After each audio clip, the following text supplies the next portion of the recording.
નમસ્કાર દોસ્તો, ગુજરાત માધ્યમિક અને ઉચ્ચતર માધ્યમિક શિક્ષણ બોર્ડ ગાંધીનગર દ્વારા તારીખ 10/9/2025ના રોજ એક પરિપત્ર બહાર પાડવામાં આવ્યું છે. આ પરિપત્ર દરેક માટે ખૂબ જ મહત્ત્વનો છે, કારણ કે આપણે બોર્ડનું કોઈ પણ કામ હોય તેની અંદર આપણે જે ફી ભરવાની હોય છે ને તે ફી ચલણ દ્વારા બેંકની અંદર રૂબરૂ ભરવાની હોય છે. પરંતુ હવે સરકારે એક નવો નિર્ણય લીધો છે, તો આ ફી આપણે ઓનલાઈન પણ કરી શકશું. બેંકમાં જવાની કોઈ પણ જરૂર નથી. તો ડિટેલમાં જોઈએ તો આપણે કઈ કઈ કામગીરી માટે ઓનલાઈન પેમેન્ટ કરી શકશું.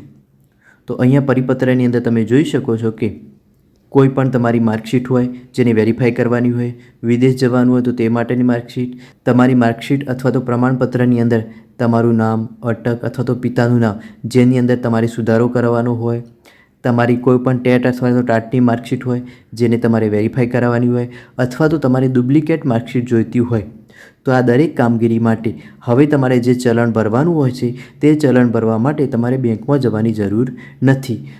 તમે ત્યાં જ QR code, UPI, net banking, debit card અથવા તો ક્રેડિટ કાર્ડ કોઈપણની મદદથી તમે તમારું ઓનલાઈન પેમેન્ટ કરી શકશો. તો સરકારનો આ નિર્ણય તમને કેવો લાગ્યો? જો તમને સારો લાગ્યો હોય તો લાઈક કરી દેજો વિડીયોને, અને આવી જ માહિતી માટે અમારી ચેનલને સબસ્ક્રાઈબ કરી લેજો.